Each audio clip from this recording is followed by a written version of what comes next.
সুপ্রভাত এবং নমস্কার সবাইকে। বৈপ্লবিকের একটা নতুন ভিডিওতে আপনাদের সবাইকে স্বাগত জানাই। আমরা কন্টেম্পোরারি অ্যান্ড ক্লাসিক লিটারেচার নিয়ে কথাবার্তা বলি এই চ্যানেলে। কন্টেন্ট চেক করতে পারেন, যারা যদি কন্টেন্ট পছন্দ হয় চ্যানেল সাবস্ক্রাইব করতে পারেন। যারা আমাদের পুরনো সাবস্ক্রাইবার তাদেরকে ওয়েলকাম ব্যাক। চলুন আজকের ভিডিওটা শুরু করে ফেলি।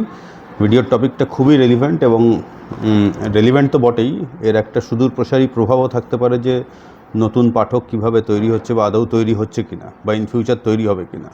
টপিক আর কিছুই না, থাম্বনেলে দেখতেই পেয়েছেন, সেটা হচ্ছে বইয়ের দামের অত্যাধিক বৃদ্ধি আর কি, এবং তার ফলাফল, এবং সেইখান থেকেই কি করে কম পয়সায়, এখনও কী করে কম পয়সায় বই পড়ার কিছু সুযোগ সুবিধা কী আছে সেগুলো একটু ভেবেচিন্তে খুঁজে পেতে এর সাথে ওর সাথে কথা বলে একটা কম্পাইলেশন তৈরি করেছি। আপনাদের কাজে লাগবে, তাহলে ভিডিওটা সার্থক হবে বানানো। তো কি থাকবে আজকের ভিডিওতে? এক তো হচ্ছে যে বইয়ের দাম কি সত্যি বেড়েছে। আগে তো সেই জিনিসটা, মানে এটাকে তো একটা ইকোনমিক্সের থিওরির মতন assuming such and such factors are constant, এরমভাবে তো ধরে নেওয়া যায় না। বইয়ের দাম সত্যি বেড়েছে কিনা সেটা জানা দরকার। সেটা প্রথম সেগমেন্ট। 2 নম্বর সেগমেন্ট হচ্ছে বই বেড়ে যাওয়ার, বইয়ের দাম বেড়ে যাওয়ার ফলাফল, সেটা একটা দেখতে হবে যে কী হতে পারে। এবং বাংলা বইয়ের দাম বেড়েছে, এটা যেরকম একদম সত্যি কথা, পাশাপাশি বাংলা বইয়ের একটা যে ইন্ডাস্ট্রি, ইংরাজি বইয়ের যে ইন্ডাস্ট্রি, ইংরাজি বই বলতে আমি রেস্ট অফ ইন্ডিয়া এবং সারা পৃথিবী সব পুরো স্পেকট্রামটাই তুলে আনবো, যে সেখানেও বইয়ের দাম বেশি, এমন নয় যে সেখানে কম, বাট সেখানে বেশ কিছু অপশান আছে যেগুলো এই মুহূর্তে অন্তত আমাদের বাংলাতে নেই, যার ফলে আমরা মধ্যবিত্ত বা নিম্ন মধ্যবিত্ত, কিছুটা হলেও উচ্চ মধ্যবিত্ত হতে পারে, উচ্চবিত্তর কথা বলছি না একেবারে, তো আমরা ডেপ্রাইভড। কীভাবে সেই ডেপ্রাইভেশনটা আসছে, কোন কোন জিনিস আমরা হারাচ্ছি, এবং ইংরেজি বই পড়লে কোন কোন অপশান আমাদের কাছে বেশি থাকে, সেটাও একটু অ্যানালাইজ করার চেষ্টা করব। এবং এই যে বাংলা বইয়ের দাম বেড়ে যাচ্ছে, তার ফলে যদি পাঠক এরকম হয় যে সেই বাংলা এবং ইংরাজি দুটো ভাষাতেই স্বচ্ছন্দ, তাহলে তার উপরে এই মূল্যবৃদ্ধির কী ফলাফল হতে পারে সেইটা। আর সবার শেষে যেটা থাকবে সেটা হচ্ছে যে বেশ কিছু উপায় যেভাবে এখনও কম পয়সায় বইটই পড়া যেতে পারে। তো এই ভিডিও থেকে আমরা প্রথম একটা জিনিস শুরু করছি, সেটা হচ্ছে যে পরের ভিডিও কি আসবে, এখন থেকে প্রত্যেকটা ভিডিওর ওই লাস্ট 20 সেকেন্ডসের মধ্যে সেটা নিচের দিকে লিখে দেওয়া থাকবে যে পরের ভিডিও কী আসবে, যাতে আপনারা অ্যান্টিসিপেট করতে পারেন। সম্ভব হলে সেই বই বা সেই আলোচনা সম্বন্ধে নিজেরাও আপনারা একটু দেখে শুনে আসতে পারেন। জাস্ট আলোচনাটা আরও জমজমাট হবে, সেই জন্যই বলে দেবো, এবং একটা অ্যান্টিসিপেট করতে পারবেন যে এরপরে কী আসবে, তারপরে কী আসবে, এটাই হচ্ছে বলার কথা। চলুন এবার ভিডিওর মধ্যে ঢুকে পড়ি। এর পরের সেগমেন্টটা হচ্ছে বইয়ের দাম কি বেড়েছে। হ্যাঁ, বইয়ের দাম বেড়েছে, কোনো সন্দেহ নেই, এবং বইয়ের দাম বাড়াটা আশ্চর্যেরও কিছু নয়, খুবই স্বাভাবিক ব্যাপার। তার কারণ প্রত্যেকটা জিনিসেরই দাম বাড়ছে, মূল্যবৃদ্ধি হচ্ছে, ন্যাচারালি দাম বাড়ছে। সেটা আপনার আলু, পেঁয়াজ, আটা থেকে শুরু করে যে কোনো কিছু, মাংস, পাঁঠার মাংস তো 2 দিন না খেলে আপনি সোনা কিনে নিতে পারবেন। তো জিনিসের দাম এমনিই বাড়ছে, বইয়ের দামও সেই হিসাবে বেড়েছে। সুতরাং সেই জায়গা থেকে বইয়ের দাম খুব বেড়েছে জেনারেলি এটা বলতে পারার কথা নয় আর কি, জিনিসের দাম বাড়ছে হচ্ছে। এবার ব্যাপারটা হচ্ছে এখানে 2 রকমের পাবলিশার আছে, 2 রকমের পাবলিশারের 2 রকমভাবে দামটা বাড়ছে। এক হচ্ছে আনন্দ পাবলিশার্স, আমাদের সকলের প্রিয়, এবং আর এক হচ্ছে রেস্ট অফ আনন্দ পাবলিশার্স ছাড়া বাকি সবার দাম মোটামুটি যেরকমভাবে মূল্যবৃদ্ধি হচ্ছে সেরকম হারেই বাড়ছে। সেটা আমরা বুঝতে পারছি, মেনে নিচ্ছি, তার কারণ সেটা একটা লজিক্যাল প্রগ্রেশন। এটা আমরা জানি যে দাম বাড়বে। 10 বছর আগে যে জিনিসটা আপনি 100 টাকায় পেতেন, আজকে 10 বছর পরেও যদি আপনি এক্সপেক্ট করেন যে 100 টাকাতেই পাবেন, সেটা তো ঠিক নয়। সেটা মানে অর্থনীতি, ইকোনমিক্সের লজিকের বাইরে। সুতরাং সেটা নিয়ে তাদের নিয়ে খুব একটা কথাবার্তা বলার নেই। মুশকিলটা হচ্ছে আনন্দ পাবলিশার্সকে নিয়ে। এরা সাডেনলি এমন এই 2 বছর 2.5 বছরের মধ্যে এমন করে সব মানে দাম বাড়িয়েছে, মনে হচ্ছে সেই পুরুলিয়ার পাখি পাহাড়ে ছিলাম, তারপরেই বলছেন এবার এভারেস্টে উঠে দেখা, এরকম টাইপের একটা সাডেন ইনক্রিজ হয়েছে। জলটা ওই জন্যই লাগছে, ধাক্কাটা ওই কারণে লেগেছে আর কি, যে দামটা হঠাৎ করে এতটা বেড়ে গেল কী জন্যে। নর্মাল যদি দাম বাড়তো কিছু বলার ছিল না, 500 টাকার বই বেড়ে গিয়ে 700 টাকা হলো, ঠিক আছে, মানে আমাকে 200 টাকা বেশি দিতে হবে, but I can understand the logic. কিন্তু 500 টাকার বই বেড়ে গিয়ে যদি 1500 টাকা হয়ে যায় বা 2000 টাকা হয়ে যায়, তাহলে একদম সেই চপেটাঘাত আর কি, তাও মাথার পিছনে ব্রহ্মতালুর ওখানে। মুশকিলটা এই জন্য দাম বাড়ার যে ব্যাপারটা আরও বেশি বুঝিয়ে দিয়েছে আনন্দ থেকে কি আমরা অন্য কোথাও মুভ করতে পারবো? খুব একটা তো পারছি না, পারবো না। তার কারণ আনন্দর কাছে বেশ কিছু ভালো ক্লাসিক লেখা রয়েছে এই সময়কার, বা সুনীল শীর্ষেন্দু, সমরেশ, রমাপদ চৌধুরী, বাণী বসু, সুচিত্রা ভট্টাচার্য, এদেরকে নিয়ে, বিমল মিত্র, এদেরকে নিয়ে বেশ কিছু ভালো লেখা তো রয়েছেই, পাশাপাশি এই সময় যারা জনপ্রিয়, স্মরণজিৎ হোক, ইন্দ্রজিৎ সান্যাল হন, আরও যারা বাকিরা আছে আর কি, প্রচেত গুপ্ত, অভিনন্দন সরকার, যারা লিখছেন আর কি, বাকিদের যারা নাম নিলাম না, তাদেরও নাম নিতে পারতাম, তাহলে শুধু নামগুলোই নেওয়া হতো। যারা এই সময় মোটামুটি পপুলার, তাদের সবারই ঘটি বাঁধা রয়েছে হচ্ছে আনন্দর কাছে। আমরাও সেগুলোই পড়ি বেশিরভাগ ক্ষেত্রে, যার ফলে আমরা সেখান থেকে বেরিয়ে অন্য কোথাও যেতে পারছি না। এইটা হয়ে গেছে মুশকিল। একটা উদাহরণ দিয়ে দেখাই। 2010 সালে আমি রমাপদ চৌধুরীর উপন্যাস সমগ্র 6 কিনেছিলাম। আমার প্রত্যেকটা বইতেই ডেট লেখা থাকে কবে কেনা। তো সেই সময় বইটার দাম ছিল হচ্ছে 125 টাকা। আমি জানি না আপনারা পিক করতে পারবেন কিনা, 125 টাকা দাম ছিল। ঠিক সেই বইটা এখন রমাপদ চৌধুরীর মানে আনন্দ পাবলিশার্সের একদম লেটেস্ট ক্যাটালগে দেখতে পাচ্ছি, সেই বইটার দাম 1000 টাকা এই মুহূর্তে। মোটামুটি আপনার 15 বছর আগে যে বইটার দাম ছিল 125, সেটা এখন 1000, মানে প্রায় 9.67 টাইমস দামটা বেড়ে গেছে। মুশকিলটা হচ্ছে এখানটাতে, এই 125 টাকার বইটা বেড়ে গিয়ে যদি 500 টাকা হতো, তাহলে কেউ হয়তো খুব একটা কথা বলতো না, খারাপ লাগতো, বাট খুব একটা কথা বলতো না। 1000 টাকা একেবারে। এই 15 বছরে আমাদের ইনকাম কি মানে ওই 9.75 টাইমস বেড়েছে কি? সেটা তো হয়নি নিশ্চয়ই। 10 বছরে এত টাকা স্যালারি তো বাড়ে না, স্যালারি হোক, বিজনেস হোক, যে পেশায় আছেন আর কি, এত টাকা তো বাড়ে না। মুশকিলটা হয়েছে এখানে, যার ফলে দামটা প্রচণ্ড বেড়ে গেছে।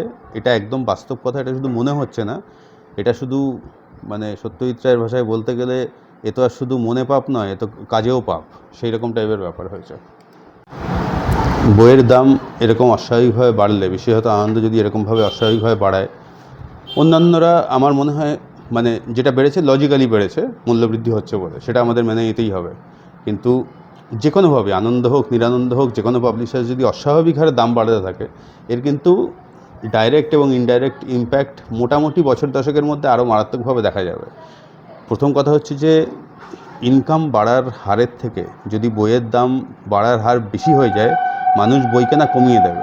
বইয়ের জন্য একটা লিমিটেড অ্যামাউন্ট অফ টাকা থাকে, সংসার চালানো, নিজের খরচ চালানো, ইত্যাদি ইত্যাদি যা যা থাকে, ছেলে মেয়ে বা নিজের বাইকের তেল, গাড়ির তেল, প্রত্যেকটা মানুষের প্রচুর খরচ থাকে, এলআইসি ফেলআইসি আনা দানা। তো ইনকাম বেড়ে যাওয়ার হারের থেকে যদি বইয়ের দাম বাড়ার হারটা বেড়ে যায়, মানুষ বই কেনা কমিয়ে দেবে, মানুষের বই পড়ার নেশাটা আস্তে আস্তে করে কমতে থাকবে। এটা হচ্ছে প্রথম সমস্যা।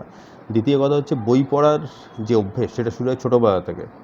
ছোটোবেলায় বই কারা কিনে দেন? দাদু ঠাকুমা, বাবা মা, বাড়িতে কাকা পিসি মাসি এরা থাকলে, মামা এরা থাকলে তারাও কিনে নিতে পারে। তাদেরও ইনকাম লিমিটেড।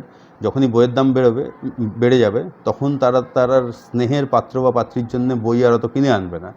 বই পড়ার অভ্যাসটা শুরুতেই তৈরি হবে না, যেটা এমনি তৈরি হচ্ছে না, আরোই তৈরি হবে না। তার কারণ একটা 500 টাকা দিয়ে, 700 টাকা দিয়ে, 1000 টাকা, 1500 টাকা দিয়ে বই কেউ তার স্নেহের পাত্রপাত্রীকে কিনে দেবে না, যদি সে মধ্যবিত্ত, নিম্ন মধ্যবিত্ত বা নিম্নবিত্ত ঘরের পুরুষ মহিলা যারা হন আর কি, তারা কিন্তু ওই টাকাটা দেবেন না। ওটা হয়তো উচ্চ মধ্যবিত্ততেও দিতে একটু হিচকিচাহাট করতে পারে, একটু মানে চিন্তা করতে পারে যে দেবো কি দেবো না। উচ্চবিত্ত হলে সমস্যা নেই, কিন্তু ব্যাপার হচ্ছে উচ্চবিত্তরা বই পড়ে কি না, কতটা টাইম এই সময় বই পড়ে, সেটাও একটা রহস্যের ব্যাপার। তো এই একটা ব্যাপার। যখন সেই ছেলে মেয়ে শিশু বয়সে যখন সে বাবা মার উপর ডিপেন্ডেন্ট ছিল, সে যখন আরেকটু বড় হবে, কলেজ যাচ্ছে, ইউনিভার্সিটি যাচ্ছে, চাকরির পরীক্ষার জন্য অ্যাপ্লাই করছে, এই সময় তারা নিজস্ব একটা পকেট মানি থাকে, কেউ সেটা টিউশন পড়িয়ে রোজগার করে, কারোর বাবা মা হাত খরচ দিয়ে দেন প্রতি মাসে একটা করে। সেই টাকা থেকেও আমরাও পেতাম, আমরাও বই কিনেছি, সেই টাকা থেকে বাঁচিয়ে টাচিয়ে আনা দানা, কম খাবার দাবার, কম মানের খাবার দাবার খেয়ে বই কিনতাম। কিন্তু সেই বইয়েরও যদি দাম বেড়ে যায়, তাহলে কম মানের খাবার দাবার খেয়েও কিন্তু বই কেনার টাকাটা মানে তৈরি হবে না। তার ফলে সে আলটিমেটলি যখন চাকরি পাবে বা সে যখন নিজের বিজনেস সেট আপ করবে, যাই করবে, নিজের রোজগার যখন শুরু করবে, তার কিন্তু ততদিনে বই পড়ার অভ্যাসটাই কমে যাবে।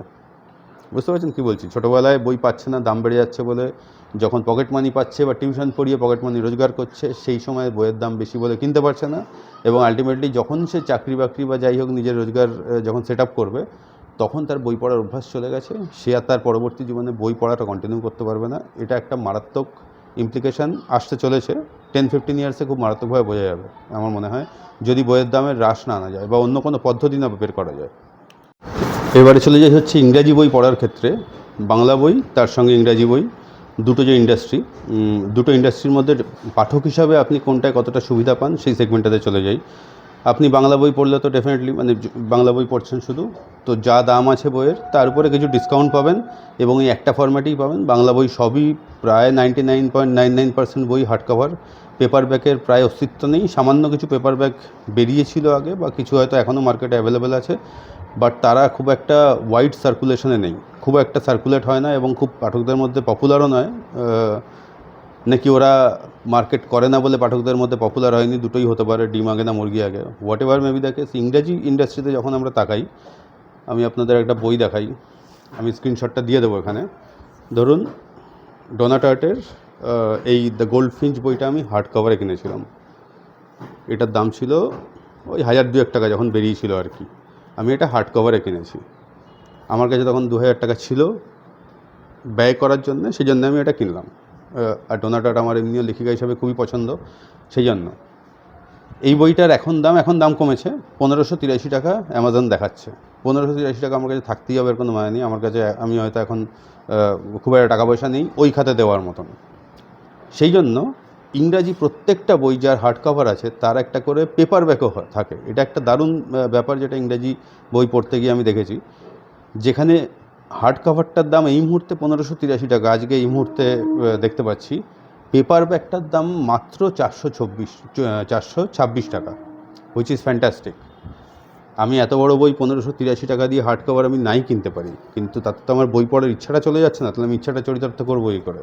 তখন আমি পেপার ব্যাকটা 426 টাকা আমার কাছে হয়তো আছে, বা না থাকলে আমি 1 মাস 2 মাস 1 সপ্তাহ 2 সপ্তাহ অপেক্ষা করে আমি টাকাটা জমিয়ে আমি কিনতে পারবো, এতে কোনো সমস্যা নেই।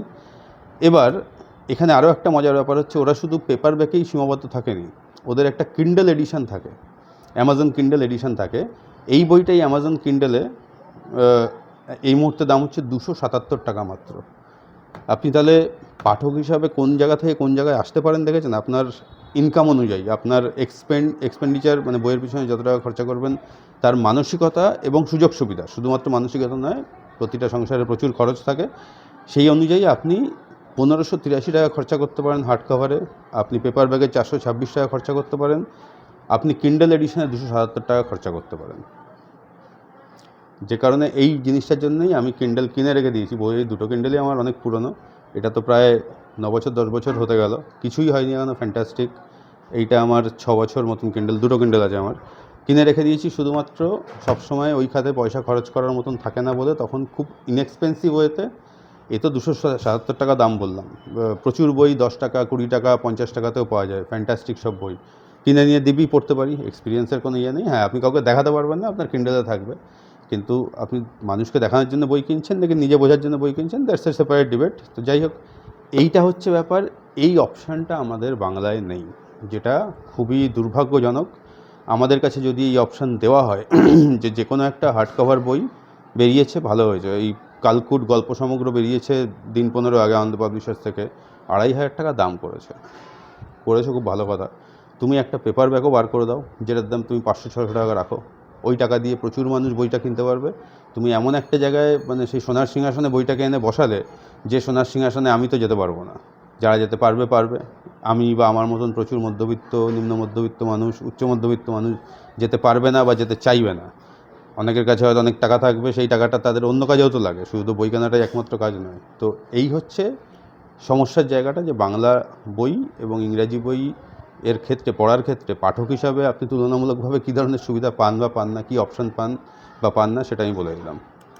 কম পয়সায় বই পড়ার উপায়গুলোতে যাওয়ার আগে লাস্ট যেটা সেগমেন্ট, সেটা হচ্ছে যে যদি বাংলা বইয়ের দাম প্রচণ্ড বেড়ে যায়, তখন সেই সমস্ত পাঠকের উপরে কী প্রতিক্রিয়া হবে যারা বাংলা ইংরেজি দুটোই জানে। প্রচুর এরকম ছেলে মেয়ে আছে, পুরুষ মহিলা আছেন, যারা দুটো ভাষাতেই দক্ষ বা যাই হোক, তখন তারা কিন্তু বাংলা বইটা আর কিনতে চাইবেন না। তাদের মাইন্ডসেটটাই বলছি। তারা তখন কি করবেন, প্রত্যেকে অনেক কম পয়সা খরচা করে Ernest Hemingway Nobel laureate farewell to arms সেই বইটা কিনে নেবেন, সেই বইটা পড়বেন। এই বইটার দাম ডিসকাউন্ট দিয়ে 275 টাকা মতন। Nobel laureate, one of the greatest authors of all time, চলে যাবেন এখানে, বাংলা বই পড়বেন না, তখন এটা হবে। গত বছর নোবেল পেয়েছিলেন হ্যান ক্যাং, তার ভেজিটেরিয়ান বইটা আমি আগেও দেখিয়েছি চ্যানেলে। এটা ওই 350 টাকা মতন দামে কেনা, বা ম্যাক্সিমাম 400 টাকা। এইটা হচ্ছে একটা কমফোর্টেবল জোন পাঠকের কাছে। 300 থেকে 600, এইটা একটা কমফোর্টেবল জোন। এই টাকাটা পাঠক মোটামুটি বার করতে পারে, আমি যা বুঝেছি আর কি। তার বেশি হলে পাঠকের একটু সমস্যা তৈরি হয়, হেজিটেশন তৈরি হয়, এতগুলো টাকা দিয়ে দেবো। 100-150 টাকায় নোবেল লরিয়ারদের বই পাওয়া যায় ইংরেজিতে, অল টাইম গ্রেটেস্ট রাইটারদের বই পাওয়া যায়। তখন যে মানুষ দুটো ভাষাই জানে, সে মানুষ কিন্তু কষ্ট করে আবেগতাড়িত হয়ে বাংলা ভাষা পড়বে না, তার মাথার মধ্যে একটা ক্যাপিটালিস্ট চিন্তাভাবনাও থাকবে। কী দিচ্ছি কী পাচ্ছি, আমি যদি কম টাকা দিয়ে নোবেল লরিয়েটের বই পড়তে পারি, তাহলে আমি বেশি টাকা দিয়ে একটা বাজারি এই সময়কার ইনকনসিকুয়েন্সিয়াল বই সে কেন পড়তে যাবে? আমি পুরনো গ্রেট রাইটারদের কথা বলছি না, তাদের বই বিশাল দামে বিক্রিও হয় না। ইনফ্যাক্ট যারা গ্রেট রাইটার আমাদের, সে রবি ঠাকুর থেকে শুরু করে মানিক বন্দ্যোপাধ্যায়, শরৎ, বঙ্কিমবাবু, বনফুল, শরদিন্দুবাবু, প্রচুর মানে ছড়ানো আর কি, এদের বই কিন্তু অ্যাকচুয়ালি খুব বেশি দামে বিক্রি হয় না। বেশি দামে বিক্রি হচ্ছে এই সময় বেরোনো বইগুলো।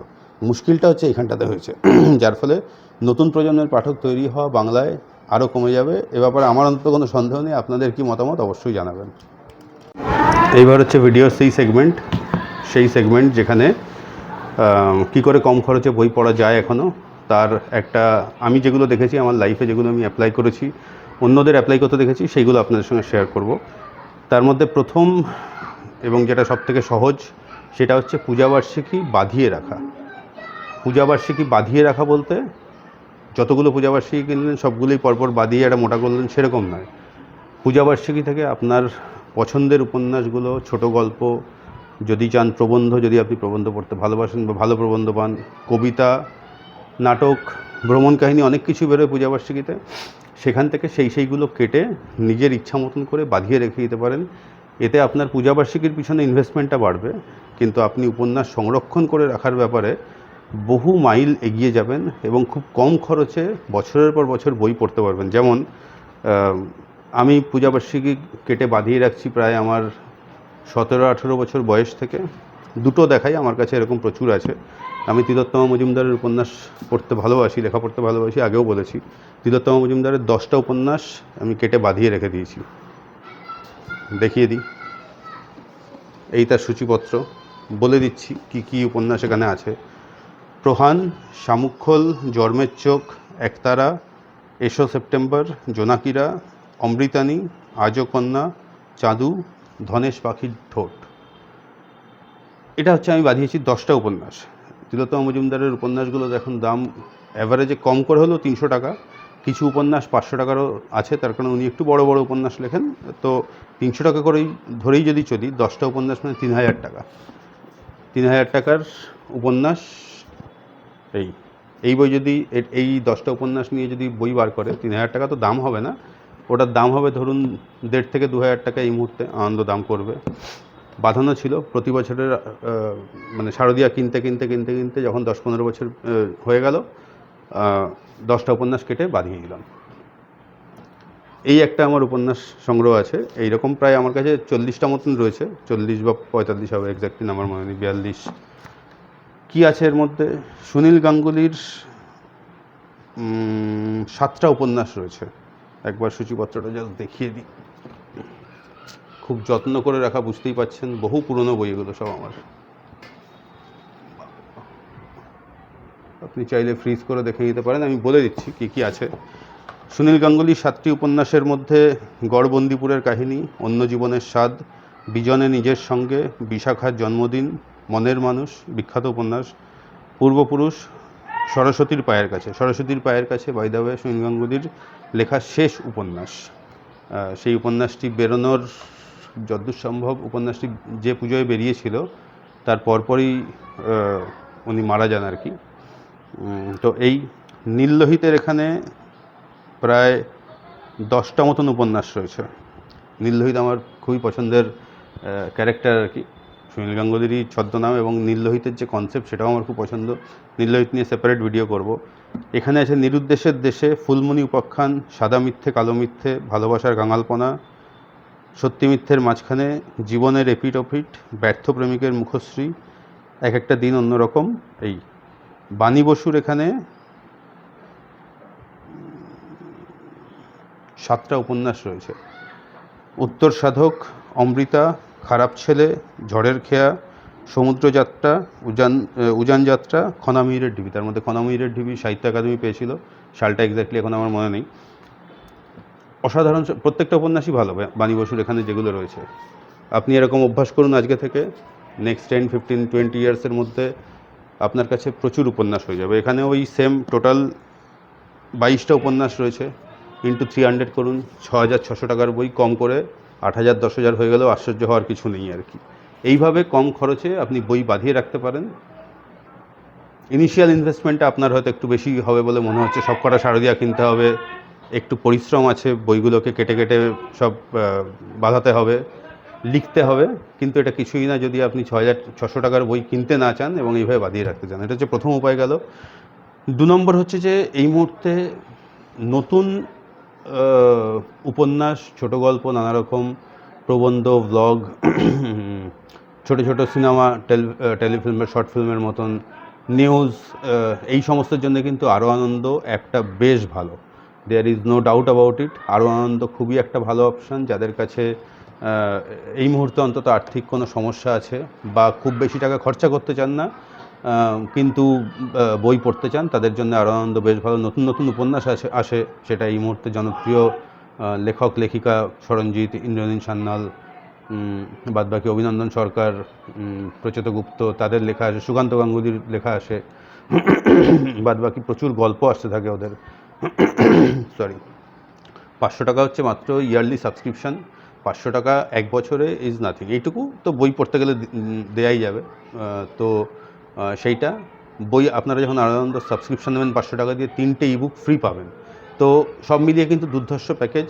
আমি 2 বছর হলো আনন্দ ইউজ করছি, আমি টোটালি স্যাটিসফাইড। এটা হচ্ছে সেকেন্ড উপায় কম পয়সায় বই পড়ার। কিন্তু আনন্দতে আপনি পুরনো বই, ক্লাসিক বই কিন্তু সেভাবে পড়তে পারবেন না, নতুন বই সবই পড়তে পারবেন। বিশেষত ওরা শারদিয়াগুলো দিয়ে দেয় সমস্ত কিছু। আপনারা চাইলে শারদিয়া না কিনে, যদি মানে পাঠক তো দু রকমের হয়, এক হচ্ছে যে শুধু পাঠক, মানে যে শুধু পড়েই শান্তি, ভালো উপন্যাস, ছোটো গল্প, কবিতা পড়লো, শান্তি পেল।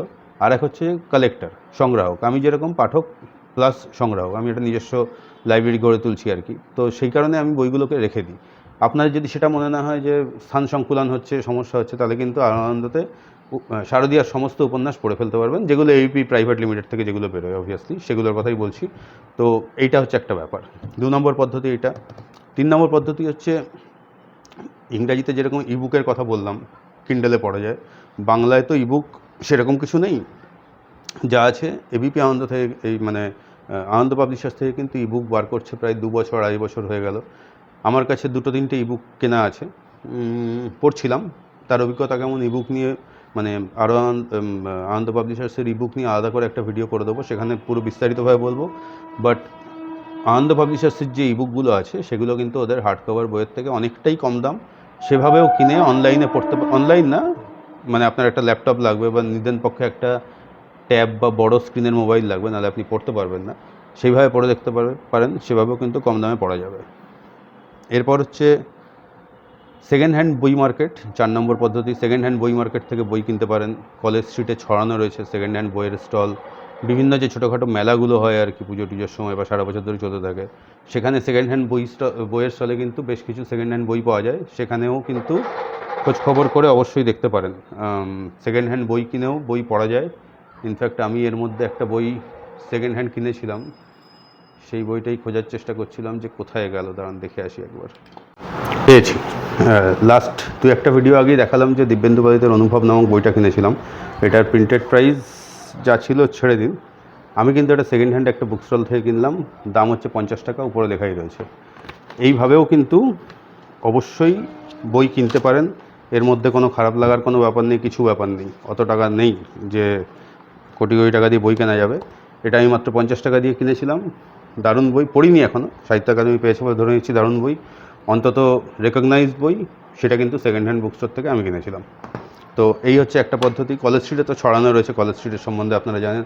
আপনারা যদি জেলায় থাকেন তাহলে সেখানেও প্রত্যেকটা জেলাতেই হয়তো কিছু কিছু এরকম জায়গা থাকতে পারে যেখানে কম দামে সেকেন্ড হ্যান্ড বই পাওয়া যেতে পারে, সেটা আপনারা একটু খুঁজে নেবেন। তো এইটা হচ্ছে একটা পদ্ধতি। 5 নম্বর পদ্ধতি হচ্ছে যে অনেক সময় বিভিন্ন পাবলিকেশন হাউস থেকে প্রচুর ডিসকাউন্ট দেয়। সেই ডিসকাউন্টটা কখনো কখনো বাড়তে 50-55%, খুব রেয়ার কেসে আমি 60% ডিসকাউন্টেও বই বিক্রি হতে দেখেছি। সেরকম সময়ের জন্য অপেক্ষা করতে পারেন যে কখন এই ডিসকাউন্ট হচ্ছে। আনন্দ, দেশ, মিত্র ঘোষেও কিন্তু ডিসকাউন্ট থাকে। 50-60 পর্যন্ত হয়তো যায় না, কিন্তু আপনি নর্মালি যদি ধরুন 10%, 15% বা 20% ম্যাক্সিমাম ডিসকাউন্ট পান, সেটাই যদি বেড়ে 30% পর্যন্ত অ্যাটলিস্ট যায়, 35 বা 40%, তাহলেও কিন্তু সেটা নেহাত মন্দ নয়। তো ডিসকাউন্ট সিজনের জন্য ওয়েট করতে পারেন, ওদের ওয়েবসাইট দেখতে পারেন। আমাদের চ্যানেলে এরকম উল্লেখযোগ্য ডিসকাউন্টের খবর পেলে নিশ্চয়ই আমরা জানিয়ে দেবো। তো সেটা একটা পদ্ধতি হতে পারে। এইটা একটা। আর একটা পুরনো পদ্ধতি যেটা ছোটোবেলায় আমরা খুবই ব্যবহার করতাম, সেটা হলো বন্ধুবান্ধবীদের কাছ থেকে বই ধার নিয়ে বই পড়া। এটা কিন্তু আমাদের সোসাইটির একটা পুরনো, বলা যেতে পারে যে মেকানিজম। মানে প্রিয় বন্ধুবান্ধবীদের কাছ থেকে, যাদের সঙ্গে সম্পর্ক ভালো অবশ্যই, তাদের কাছ থেকে বই ধার নিয়ে পড়া যায়। অবভিয়াসলি যদি তারা দিতে রাজি থাকে আর কি, দিতে রাজি না থাকলে তো আর জোর করে নেওয়া যাবে না। কিন্তু এরকম বন্ধুবান্ধব আমাদের প্রচুর ছিল, এখনও কয়েকজন রয়েছে যাদেরকে ধার দেওয়া যায়, যাদের কাছ থেকে ধার নিয়ে পড়া যায়। তো সেই রকম যদি আপনার নেটওয়ার্কে কেউ থাকে, তাদের সঙ্গে সেই সম্পর্কটাকে ওইভাবে ব্যবহার করতে পারেন। মানে সম্পর্কটাকে ব্যবহার নয়, সম্পর্কটার ফলে তার কাছ থেকে তার মানে আপনার পছন্দের বই ধার নিয়ে পড়তে পারেন। এটা কিন্তু একটা এজ ওল্ড ট্র্যাডিশন আর কি। আর একটা পদ্ধতি হচ্ছে, অনেক সময় যেটা হয় যে কেউ যখন বাড়ি পরিবর্তন করে বা বাড়িতে আর বই রাখার জায়গা নেই, অনেক সময় কিন্তু মানুষ মানে বিভিন্ন ফ্যামিলি বই বেচে দেয় আর কি, হুইচ ইজ আনফর্চুনেট। কিন্তু সেটা পাঠক হিসাবে আমাদের কাছে সুবিধাজনক। যদি এইরকম ফ্যামিলির কথা জানতে পারেন যে বাড়ি শিফট করছে বা অনেক বই হয়ে গেছে, কিছু বই বেচে দেবে, সেখান থেকে নিতে পারেন। আমি নিজে নিয়েছি এরকমভাবে, বই নিয়ে পড়েছি, সংরক্ষণ করে রেখে দিয়েছি। তো সেটা একটা পদ্ধতি। আর লাস্ট পদ্ধতিটা হচ্ছে, আমি বলবো যে এই সবগুলোর মধ্যে অন্যতম মোস্ট কনস্ট্রাকটিভ পদ্ধতি, সেটা হচ্ছে লাইব্রেরিতে ফেরত যাওয়া। আমরা বই কিনে লোককে দেখাতে দেখাতে এরকম একটা জায়গায় চলে গেছি, বললাম যে পাঠক দু রকমের, এক হচ্ছে যে শুধু পড়ে যে, আর এক হচ্ছে যে সংগ্রহ করে।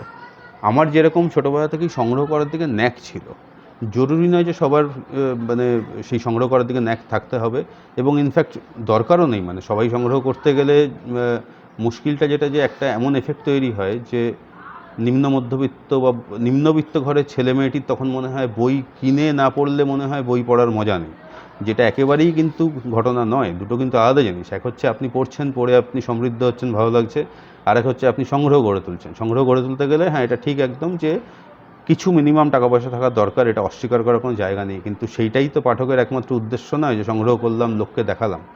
নিজে সমৃদ্ধ হওয়াটা পড়ার ক্ষেত্রে সবথেকে বেশি জরুরি। নিজে সমৃদ্ধ হতে না পারলে, আমি এরকম বাড়ি দেখেছি যে ওই বসার ঘরে রবীন্দ্র রচনাবলী, বঙ্কিম রচনাবলী সাজানো রয়েছে। তো আমি তখন সেই বন্ধুটিকে বললাম যে, হ্যাঁ রে, তুই এই বয়সে এই রবীন্দ্র রচনাবলী সব পড়ে ফেলেছিস? অনেক দিন আগের কথা বলছি। সে বলছে, না না, ও কেউই পড়েনি, ওগুলো বসার ঘরে মানে রেখে দেওয়ার জন্য, লোককে দেখানোর জন্য। এরকম হয়ে তো কোনো লাভ নেই, লোককে দেখিয়ে তো কোনো লাভ নেই। পড়ার প্রথম উদ্দেশ্য হচ্ছে নিজে সমৃদ্ধ হব। নিজে সমৃদ্ধ না হয়ে লোককে দেখাতে গেলে আপনি ধরা পড়ে যাবেন। কেউ আমার মতন প্রশ্ন করে ফেলবে যে পড়েছিস, তখন উত্তর ওটাই আসবে যে না, পড়া হয়নি, শুধু দেখাবার জন্য। সেটা না করে লাইব্রেরিতে ফেরত যান। নিজে যদি সমৃদ্ধ হতে চান, পড়াটাই যদি জীবনের মূল উদ্দেশ্য হয় বা অন্যতম প্রধান উদ্দেশ্য হয়, আপনার ভোকেশন হিসেবে বলছি, প্রফেশনের কথা বলছি না, প্রফেশন ছেড়ে দিয়ে পড়ার কথা বলছি না। তো সেরকম হলে কিন্তু লাইব্রেরিতে ফেরত যান। প্রচুর লাইব্রেরি আছে, লাইব্রেরিগুলো পাঠকের অভাবে ধুঁকছে, গ্র্যান্ট কম আসে, সেই গ্র্যান্টের নানা রকম ব্যবহার হয়, নানা রকম বই কিনে রাখতে হয়। যাই হোক, ভালো লাইব্রেরি এখনও আছে, গভর্নমেন্ট স্পন্সর্ড লাইব্রেরি আছে, সেখানে পুরো স্ট্রাকচার্ড ওয়েতে বই রাখা হয়। যেরকম আমি থাকি বেলগড়িয়াতে, আমাদের এখানে একটি সরকারি লাইব্রেরি আছে, প্যারিমোহন লাইব্রেরি। আমি ভাবছি যে ওখানে একটা কার্ড করিয়ে নেবো আর কি, তাহলে প্রচুর বই কিনে পড়তে হবে না। এত বই তো সবসময় কেনার থাকে না, মানে এমন প্রচুর বই থাকে যেগুলো একবার পড়লেই হয়ে যাবে, কিনে রাখার যোগ্য নয় আর কি। কিন্তু একবার একটু পাতা উল্টে দেখি কী লিখেছে, তার জন্য কিন্তু লাইব্রেরি বেস্ট। সিরিয়াস পড়াশোনার জন্যও কিন্তু লাইব্রেরি খুবই ভালো। ভালো বই পাওয়া যায় অনেক পাড়াতেই। পাড়ার লাইব্রেরি থাকে, পাড়ার দাদারা চালায় বা পাড়ার ছেলেরা চালায়, খুবই ভালো উদ্যোগ। ছোটো ছোটো লাইব্রেরি থাকে, সেখানে জয়েন করতে পারেন। লাইব্রেরিতে ফিরে যান, লাইব্রেরিতে ফিরে যাওয়াটা খুব জরুরি। লাইব্রেরিকে বাঁচানো জরুরি। তার কারণ মোবাইলের 6 ইঞ্চি 7 ইঞ্চি স্ক্রিনে রিল দেখতে দেখতে, যেসব রিলের বেশিরভাগই আবার অপ্রয়োজনীয় এবং অশ্লীল, মোটামুটি একটা জেনারেশন কিন্তু ধ্বংস হয়ে যেতে বসার মুখে আর কি। রুচিগতভাবে আমি বলছি, অন্যভাবে নয়।